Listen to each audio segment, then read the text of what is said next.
বিসমিল্লাহির রহমানির রহিম। ওয়াবিকা নাস্তাইনু ইয়া ফাত্তা, ওয়াবিকা নাস্তাইনু ইয়া ফাত্তা, রব্বি জিদনি ইলমা, রব্বি জিদনি ইলমা। আমরা যে কিতাবটি পড়ব সেটার নাম হচ্ছে নূরুল আনোয়ার। কি নাম বলো? এটা নূরুল আনোয়ার। এটা একটা ব্যাখ্যা গ্রন্থ। এটা একটা কি? মূল গ্রন্থটির নাম হচ্ছে আল মানার। কি নাম? মূল কিতাবের নাম কি? আল মানার। মূল কিতাবের নাম? দেখতে পাচ্ছ এই কিতাবটা? তাহলে এই কিতাবের নাম কি? নূরুল নূরুল আনোয়ার ফি শারহিল মানার। নূরুল ফি শারহিল মানার। ভালো করে মনে রাখবা, নূরুল ফি শারহিল আল মানার গ্রন্থটি লিখেছেন আল্লামা ইমাম নাসাফি রহমতুল্লাহ আলাইহি। কি নাম? আর নূরুল আনোয়ার কিতাবটি লিখেছেন আল্লামা মোল্লা জীওয়ান রহমতুল্লাহ আলাইহি। কি নাম? আচ্ছা বলো তো, নূরুল আনোয়ার এটা কিসের কিতাব?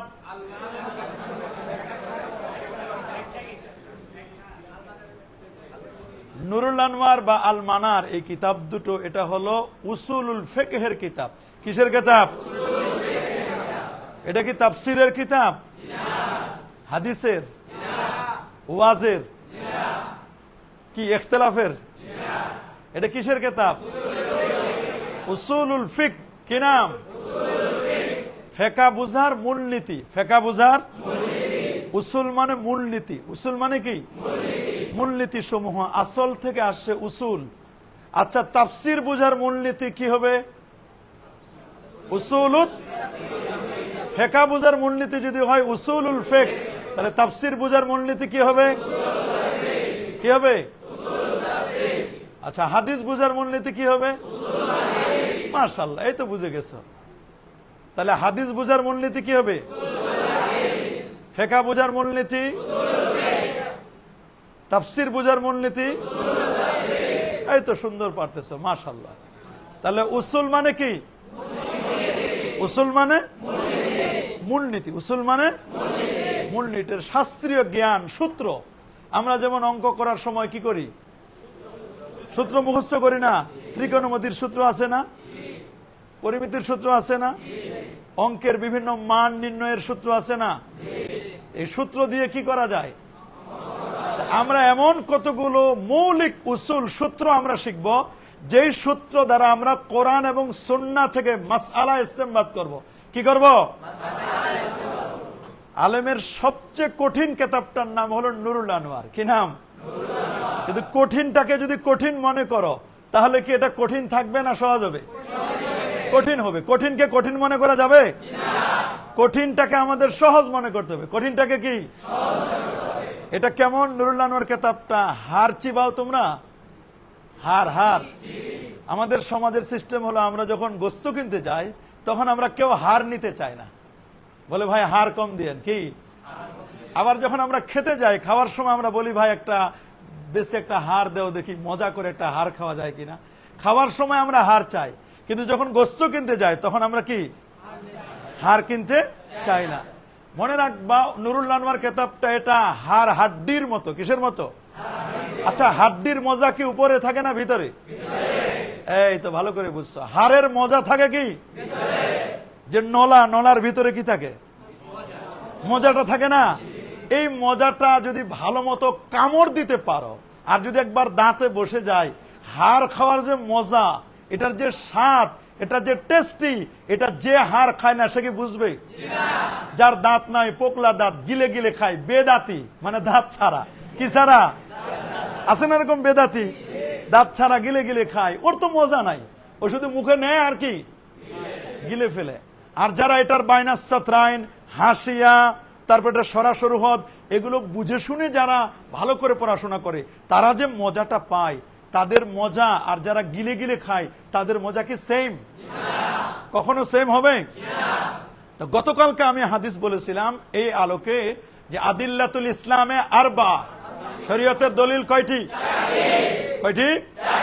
প্রথম দলিল হলো কিতাবুল্লাহ। কিতাবুল্লাহ মানে পুরো কিতাব না, খামসু মিআ আয়া। কত আয়াত? 500 আয়াত। কত আয়াত? 500 আয়াত। কত?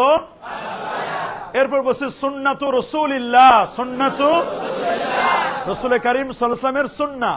সুন্নাহ বলতে কি আল্লাহ নবীর সব হাদিস, সব হাদিস বা সব সুন্নাহ।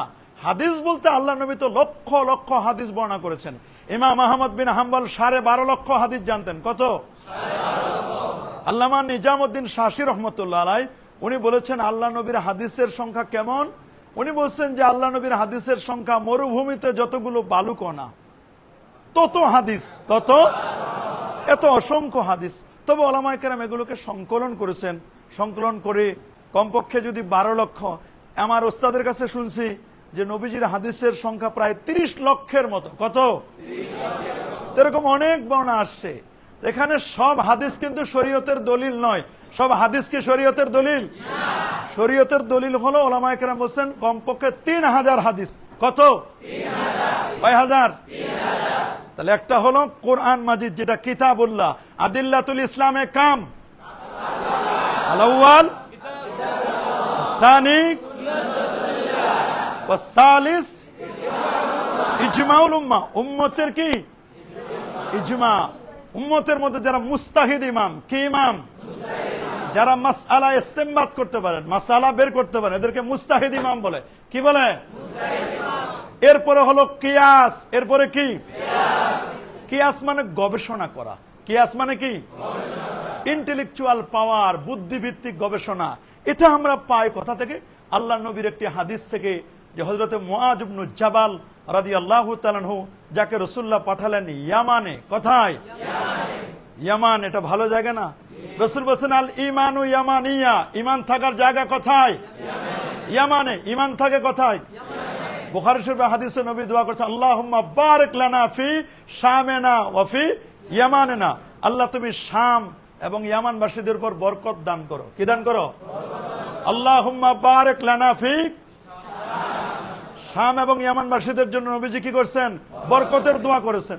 একজন তো দাঁড়ায় বলেন হুজুর ওয়াফিন নাজদেনা, একটু নজদের জন্য আহলুল হিজাজ, হিজাজবাসী নজদ, রিয়াদের জন্য একটু দোয়া করেন। নজদের জন্য। নজদ মানে রিয়াদ।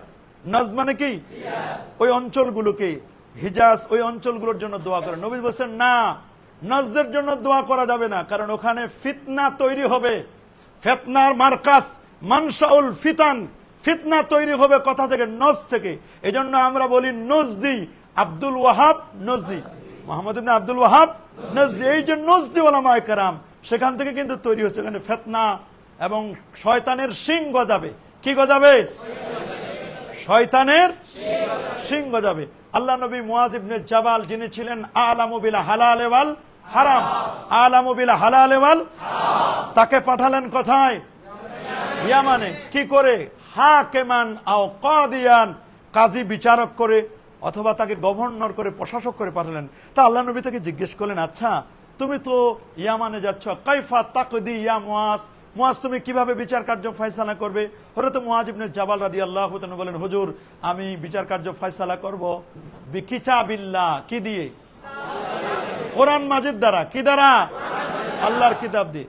রাসূল বলেন ফাইন লাম তাজিদ ফি কিতাবিল্লাহ, যদি আল্লাহর কোরআনে না পাও, যদি আল্লাহর কোরআনে না পাও, তাহলে রাসূল বলেন যে যদি তুমি আল্লাহর কোরআনে না পাও, বলছেন যে ফাবি সুন্নাতে রাসূলিল্লাহ, আল্লাহর কোরআনে না পেলে আমি বিচার কার্য ফয়সালা করব কি দিয়া?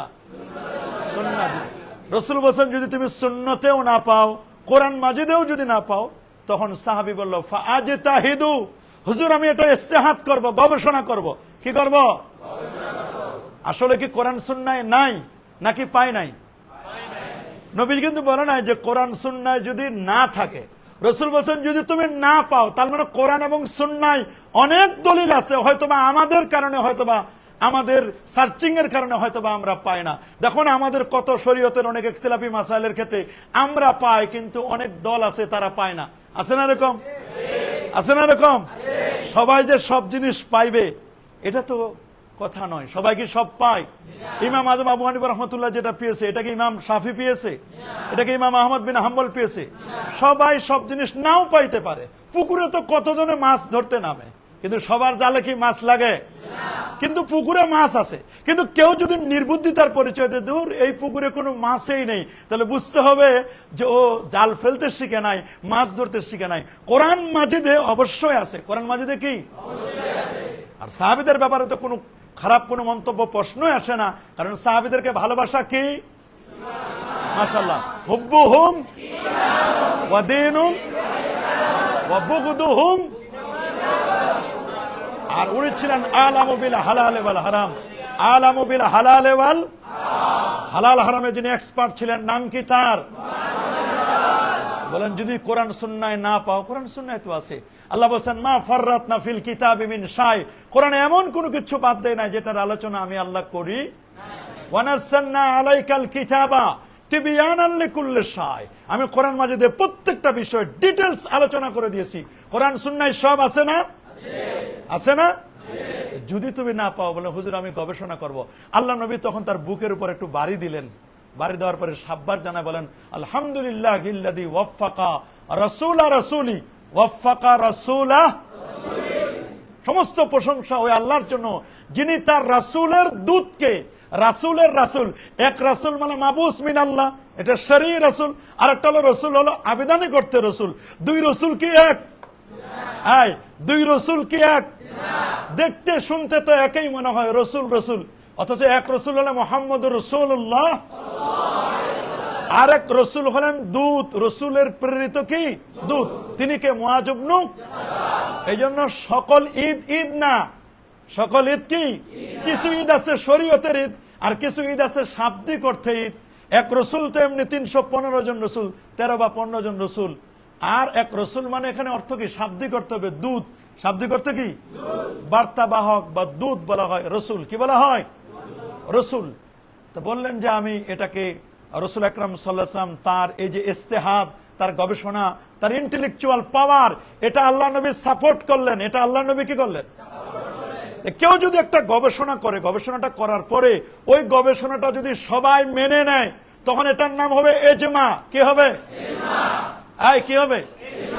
সবাই যদি মেনে না নেয়, কিছু মানুষ মেনে নিয়েছে, এটার নাম হবে কিয়াস। কি হবে? তবে যিনি গবেষণা করছেন তার গবেষণার মধ্যে যদি সঠিক হয়, তাহলে তার জন্য ডাবল সোয়াব। কয়টা? ইন আসাবা, যদি তিনি সঠিক করেন, ফালাহু আজরান, তার জন্য সোয়াব কয়টা? ওয়াইন আখতা, আর যদি তিনি ভুল করেন তাহলে তার সোয়াব কয়টা? একটা।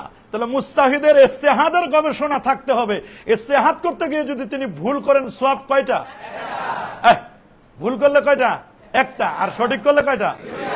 বলো, সঠিক করলে ভুল করলে একটা।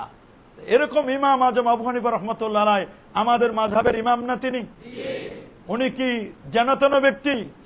উনার ব্যাপারে অনেকে মিথ্যা তহমত দেয় যে উনি হাদিস জানতেন না, মাত্র 12-14টা হাদিস জানতেন, এরকম বলে। নাউজুবিল্লাহ।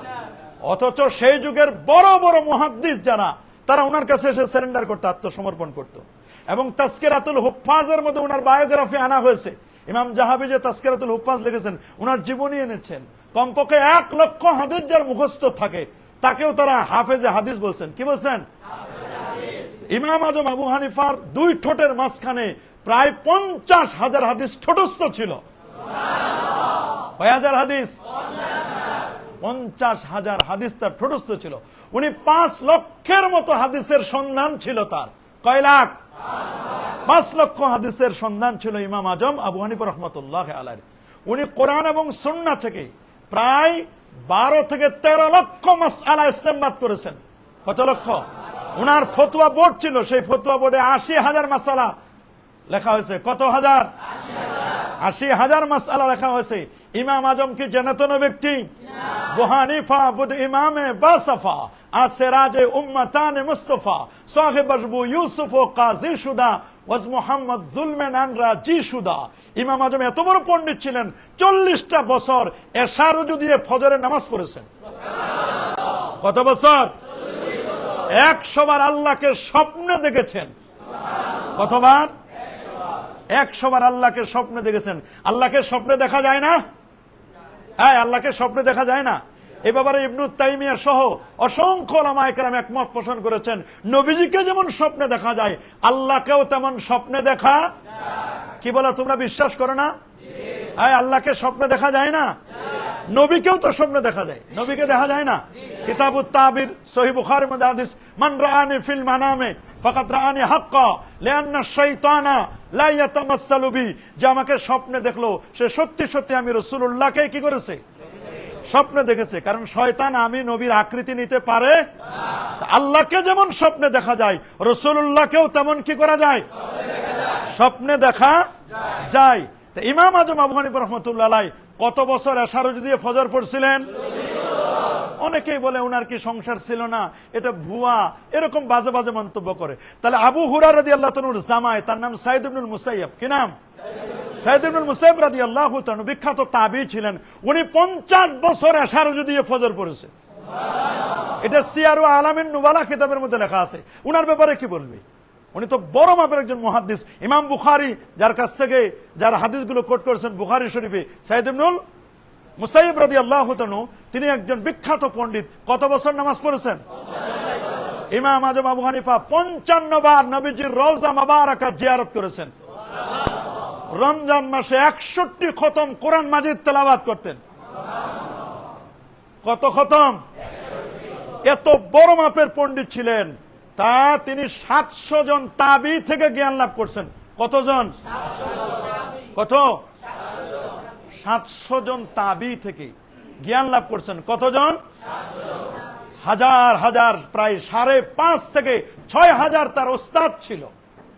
কত? 5.5 থেকে 6,000 ওস্তাদ থেকে তিনি জ্ঞান লাভ করেছেন। কম কথা নয়। লক্ষাধিক, তার লক্ষ লক্ষ ছাত্র ছিল। কত? কে বলছেন লক্ষাধিক ছাত্র ছিল, কে বলছেন 90,000 ছাত্র। কত হাজার? এত ছাত্র, এত বড় পণ্ডিত ছিলেন ইমামুন আল আজম আবু হানিফা নোমান ইবনে সাবিত রাদিয়াল্লাহু তাআলা আনহু, যিনি 5 জন সাহাবীকে সাক্ষাৎ করেছিলেন। কতজন? 5 জন সাহাবীর জিয়ারত সাক্ষাৎ পেয়েছিলেন ইমাম আজম আবু হানিফা, যার ব্যাপারে সহিহ মুসলিম, সহিহুল বুখারীতে এবং বিশেষ করে জামে তিরমিজির মধ্যে হাদিস আছে, লাউ কানাল ঈমানু, অথবা বলা হয়েছে লাউ কানাদ দীনু লাউ কানাল ইলমু আলা সুরাইয়া, সুরাইয়া নক্ষত্র যদি এলেম থাকে, সেখান থেকে এলেম ছিনিয়ে এনে যিনি মানুষের মাঝে বিতরণ করবেন, তিনি পারস্য উদ্ভূত সালমান ফার্সির বংশে জন্মগ্রহণ করা সেই ছেলেটি, যার নাম নোমান, বাবার নাম সাবেত, যিনি সালমান ফার্সির বংশে জন্মগ্রহণ করেছিলেন।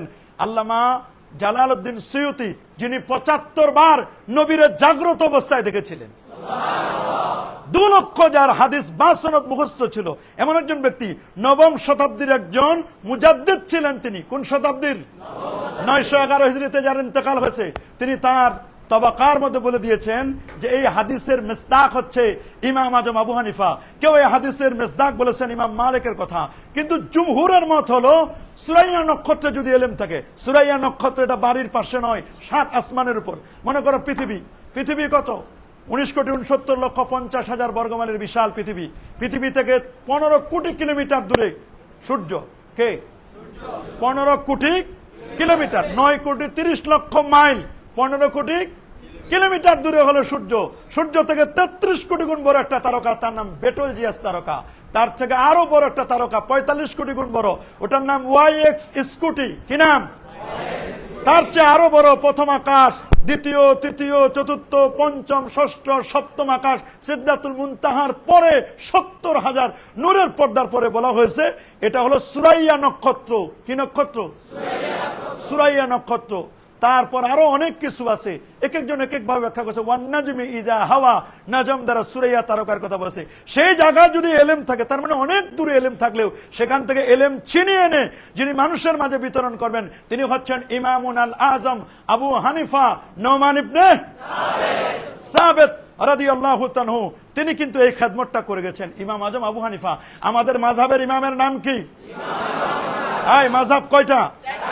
বলো। হানাফি, শাফি, মালিকি, হাম্বলি।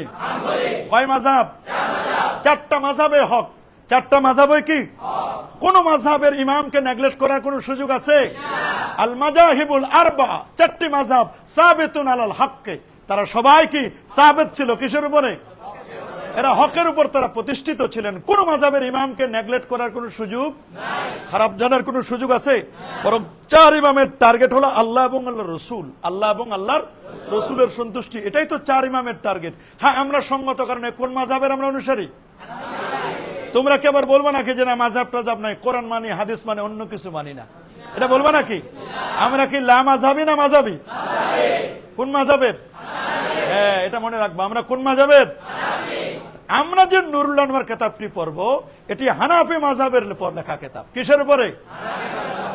এটা কি ফিকহের কিতাব না উসুলুল ফিকহ? ফিকহের মূলনীতি। উসুলুল ফিকহ মানে কি? ফিকহের মূলনীতি। তোমরা ভালো করে জানো যে কোরআন হাদিস বুঝার জন্য, এ বাবা, কোরআন হাদিস বুঝার জন্য কি লাগে? নাহু, সরফ, বালাগাত, মান্তিক, এগুলো দরকার আছে না? তো এই যে এগুলো আমরা পড়ি, এগুলো দিয়ে আমরা পড়ি, এটা দ্বারা আমরা মূলত আল্লাহর কোরআনের ভাষা ভাষা অর্থ বুঝি। কি বুঝি? আচ্ছা, কোরআন মাজিদের কি ভাষা ভাষা শুধু অর্থ আছে না? কোরআন মাজিদের অর্থগুলো 3টা ভাগে ভাগ করা যায়। কয় ভাগে? 3 ভাগে। প্রত্যেকটা অর্থ তো একটা জাহিরি অর্থ আছে, একটা কি আছে? লিকুল্লি আয়াতিন জাহরুন ওয়া বাতনুন। প্রত্যেকটা আয়াতের একটা জাহিরি অর্থ আছে, আর একটা কি আছে? আল্লাহর কোরআনের আয়াতগুলোর হাদিস বা নবীজির হাদিস মুবারাকার অর্থগুলো আমরা বলতে পারি কমপক্ষে কোরআনের যে অর্থগুলো কয় প্রকার? একটা আছে ভাষা ভাষা শুধু অনুবাদ করা, আরেকটা আছে অনুবাদের সাথে সাথে একটু এক্সপ্লেন করা, ব্যাখ্যা করা, এটা ডুবো একটা ভিতরে যাওয়া, একটু ভিতরে গভীরে যাওয়া। কি করা? কি করা? গভীরে যাওয়া। কি করা? গভীরে যাওয়া। একজন আছে উপরে খালি সাঁতার কাটে পুকুরে, আরেকজন গভীরে ডুবুরি হয়ে ভিতরে ঢুকে মাছ ধরে নিয়ে আসে। আচ্ছা, এই প্রথম জন আর দ্বিতীয় জন কি এক? এক নয়, এক। আরেকটা লোক গভীরে যাবে, প্লাস গভীরে যাব ঠিক আছে, কিন্তু একটা বাহিরের বিষয়। কিসের বিষয়? ঘটনার সমাধান দেওয়ার জন্য বাহিরের একটা বিষয়। এটা ঘটনাটাকে বাইরে ঘটছে, এই ঘটনাটার সমাধান দেওয়ার জন্য কোরআন এবং সুন্নাহর সাগরে ডুব দিয়ে বাইরের একটা বিষয় ওইটার সাথে মিলাইয়া মাসআলা ইসতিমবাত করা, এটার নাম হলো ফিকহ। এটার নাম কি? আর এই ফিকহ জানার জন্য যে মূলনীতিগুলো, যে রুটস গুলো, যে সূত্রগুলো আমরা জানবো, এটার নাম হলো উসুলুল ফিকহ। এটার নাম কি? ফিকহের শাস্ত্রীয় জ্ঞান। ফিকহের কি? আমাদের দেশে যারা আদালতে যারা বিচার করে, কাজী, এরা একটা রায় দিলে একটা ধারা থাকে না, যে এই ধারায় ওনার এই ফাঁসি হয়েছে, 10 বছরের জেল হয়েছে, এই হয়েছে। একটা রায় দেওয়ার ক্ষেত্রে একটা ধারা লাগে কিনা? নাকি মন মতো রায় দেওয়া যায়? রায় আপনি কেমনে দিবেন, কোন আলোকে দিবেন, কোন আলোকে দিবেন, এটা বলে দিবে কি? নুরুল আনওয়ার বলে দিবে কি? আমাদের সাবকন্টিনেন্টে পাক ভারত উপমহাদেশের নুরুল আনওয়ার কিতাবটা খুবই প্রসিদ্ধ। খুবই কি? খুবই কি? তাহলে মনে রাখবা, কোরআনের কয় ধরনের অর্থ? একটা ভাষা ভাষা অনুবাদ, আরেকটা হলো গভীরে ঢুকা, আরেকটা হলো গভীরে ঢুকে বাইরের একটা বিষয়কে এটার সাথে আন্দাজ করে এখান থেকে মাসআলা ইসতিমবাত করা। তাহলে কয়টা বিষয় হলো? আপনি বালাগাত পড়বেন, মান্তিক পড়বেন, নাহু, সরফ বা এসো আরবি শিখি, এগুলো আপনি পড়বেন। এগুলো পড়ে আপনি ভাষা ভাষা অর্থ জানবেন। ভাষা ভাষা অর্থ জানলে কি হবে? ভাষা ভাষা অর্থ জানলে হবে না, এটা একটা সাগর। এরপরে আরো 2টা বড় বড় সাগর আছে। ওই 2টা সাগর পাড়ি দেওয়ার জন্য আপনাকে যে নৌকায় উঠতে হবে, এটা নুরুল আনওয়ারের নৌকা। কিসের নৌকা? এটা নুরুল আনওয়ারের জাহাজ, এটা উসুলে ফিকহের জাহাজ। এটা না পড়লে আপনি আরো বড় বড় 2টা যে সাগর আছে, এই 2টা সাগর আপনি কখনো পাড়ি দিতে পারবেন না। আজকে কোরআন এবং সুন্নাহর বিষয়গুলো সঠিক বিষয়টি না বুঝার কারণে আজকে গোমরাহ হচ্ছে। কি হচ্ছে? এখন আমরা তো বুঝি না, কিন্তু যারা মুজতাহিদ ইমাম ছিলেন, সাহাবায়ে কেরাম, তাবিন, তাবাউত তাবিন, যারা, তারা কিন্তু তীক্ষ্ণ দৃষ্টি দিতেন। আমরা তো কোরআন হাদিস দেখলে আমরা কি বুঝি যে এর মধ্যে কি কি মাসালা আছে? আমরা তো অনেকে কোরআন হাদিসের মনে করো সূরা ফাতিহা আমরা তো পড়তেই পারি না। আমরা কি ভালো করে তেলাওয়াত করতে পারি না? এটার অর্থ জানা, এটার কোনটা খাস, কোনটা আম, মুশতারাক, মুআব্বাল, সরি, কেনায়া, হাকিকত, মাজাজ, ইবারাতুন নাস, ইশারাতুন নাস, দাল্লাতুন নাস, ইক্তিদাউন নাস, জাহির, নাস, মুফাসসার, মুহকাম, খফি, মুশকিল, মুজমাল, মুতাশাবিহ, এত রকমের জ্ঞান আছে। এই জ্ঞানের খবর তো আমাদের নাই, আমরা শুধু পড়ে যাই। আমরা শুধু কি পড়ে যাই? এটার এত তথ্য এগুলো কিন্তু আমরা জানি না। তা আমরা যখন জানি না, জানার জন্য তো আমাদের সহযোগিতা নিতে হবে। কি লাগবে? আচ্ছা, যেই লোকটা অন্ধ, চলতে পারে না, উনার অন্ধত্ব দূর করার জন্য একজন ভালো মানুষের সহযোগিতা নিতে হয় না? তা আমরা তো কোরআন সুন্নাহ পড়ি, কিন্তু এখান থেকে কি কি মাসালা আছে আমরা তো খুঁজে বের করতে পারি না, আমরা অন্ধের মতো। তাহলে অন্ধ যদি চলতে চায় রাস্তায়, তাহলে হয় একটা লাঠি নিতে হবে। কি লাগতে হবে? আমি মনে করি নুরুল আনোয়ার কিতাবটা একটা অন্ধের লাঠির মতো। এটা কিসের মতো? হ্যাঁ, নুরুল আনোয়ার কিতাব কিসের মতো? এটা হচ্ছে অন্ধের লাঠির মতো। অন্ধের লাঠির মতো। আমাদের চলতে নুরুল আনোয়ার কিতাব চলার জন্য আমাদের লাঠি লাগে, কিন্তু যারা বড় বড় মুস্তাহিদ ইমাম ছিল তাদের কি লাঠি লাগতো নাকি? তারা তো দেখলেই বুঝতে পারতো যেখান থেকে এই মাসালা আছে, এই কোরআনের আয়াতে এই মাসালা আছে, কোরআনের আয়াতে এই মাসালা আছে, ওরা কিন্তু বুঝে ফেলতো। ওরা কি? আমাদের পাক ভারত উপমহাদেশে সবচেয়ে বেশি যে কিতাবটি পড়ানো হয় সেটা হলো আল মানারের ব্যাখ্যা গ্রন্থ। কি নাম? নুরুল। আচ্ছা, নুরুল আনোয়ার কে লিখেছেন? একটু আগে বলছি, আল্লামা মুল্লা জীওয়ান। কি নাম? আর মানার লিখেছেন কে? আল্লামা নাসাফি। আল্লাহ মানার গ্রন্থটি লিখেছেন কে? কে লিখেছেন? আল্লামা নাসাফি। কি নাম? আল্লামা নাসাফি। প্রত্যেকটা আমরা জীবনী সহ আমরা প্রত্যেকের আলোচনা আমরা আবার আলাদা করে পড়াবো, কিন্তু আপাতত বুঝার জন্য যেটি আমি তোমাদেরকে বুঝাচ্ছি। তাহলে এই কিতাবটা নুরুল আনোয়ার লিখেছেন কে? আল্লামা মোল্লা জীওয়ান। কি নাম? আর মানার লিখেছেন কে? আল্লামা আবুল বারাকাত আন নাসাফি। আবুল বারাকাত আন, এটা সহজ নাম, পরে আমরা বিস্তারিত বলবো। তাহলে এই দুটো কিতাব মানারের ব্যাখ্যা গ্রন্থ নুরুল আনোয়ার। আমরা কিন্তু পড়াবো কোন কিতাব? নুরুল আনোয়ার। কি কিতাব? নুরুল আনোয়ার। নুরুল ফি শারহিল, এই কিতাবটার নাম মনে রাখবা, নুরুল ফি শারহিল, নুরুল ফি শারহিল মানার। কি কিতাব পড়াবো আমি? এটা কিসের কিতাব? নাকি ফিকর? কিসের? উসুলুল ফিক। তাহলে কোরআনের সব আয়াত আমরা যদি শাব্দিক অর্থ করি, আচ্ছা শাব্দিক অর্থ করলে কি বোঝা যাবে? যেমন আল্লাহ তাআলা কোরআনে উযুর ব্যাপারে আয়াত বলেছেন না, ইযা কুমতুম ইলাস সালাত, ইযা কুমতুম ইলাস সালাত ফাগসিলু উজুহাকুম, ফাগসিলু উজুহাকুম। আচ্ছা বলো তো, ইযা মানে? কুমতুম মানে? দাঁড়াবে। কি করবে? যদিও মাঝি, কিন্তু আগে ইজা আসার কারণে অর্থ দিবে কিসের? ইজা কুমতুম ইলাস সালাত, যখন তোমরা কি করবে? ফাগসিলু উজুহাকুম, তোমাদের চেহারা সমূহ। ওয়াজহুনের বহুবচন কি? যখন তোমরা নামাজে দাঁড়াবে তখন তোমাদের চেহারা সমূহ তোমরা ধৌত করবে। আচ্ছা বলো, আমরা কি নামাজে দাঁড়াইয়া চেহারা ধৌত করি না আগে? এই যে আগে ধৌত করি, এটা পাইলাম কোথায় বলো? এটা কোথায় পেলাম? এটা আমাদেরকে উসুলে ফিকহ জানাই দিছে। কি জানাই দিছে? উসুলুল ফিকহ আমাদেরকে জানাই দিয়েছে যে এখানে, এবং তাফসীরের মধ্যে জানাই দিয়েছে যে ইজা আরাদতুমুল কিয়াম, ইজা আরাদতুমুল কিয়াম, যখন তোমরা দাঁড়ানোর ইচ্ছে পোষণ করবে, ফাগসিলু উজুহাকুম, তখন তোমরা তোমাদের চেহারা সমূহকে ধৌত করবে। এখন ফাগসিলু এটাও জমা, উজুহাকুম এটাও জমা, তো জমার মোকাবেলায় জমা, জমার মোকাবেলায় কি? তার মানে কি এই যে 40 জন মুসল্লি নামাজের জন্য আসে, এরা দাঁড়াইবে, আর 40 জন বাকি থাকবে, এই 40 জন ওদের চেহারাগুলো ধৌত করে দিবে। অর্থ এই, যখন জমার মোকাবেলায় জমা হয় তখন এটা ইনফিরাদ, একক অর্থ দেয়, ইন্ডিভিজুয়াল অর্থ দেয়। জমার মোকাবেলায় যখন কি হয়, তখন অর্থ দিবে কি? ইনফিরাদের অর্থ দিবে। কিসের? যখন জমার মোকাবেলায় কি হবে, তখন অর্থ দিবে কি?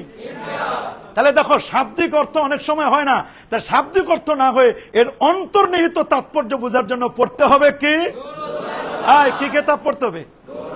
যেমন আল্লাহ কোরআনে বলছে না, হুররিমাত আলাইকুম উম্মাহাতুকুম, তোমাদের উপর হারাম করে দিয়েছে তোমাদের মা সমূহ। কি সমূহ? তা মা কি হারাম? কি হারাম? কথা বলা হারাম?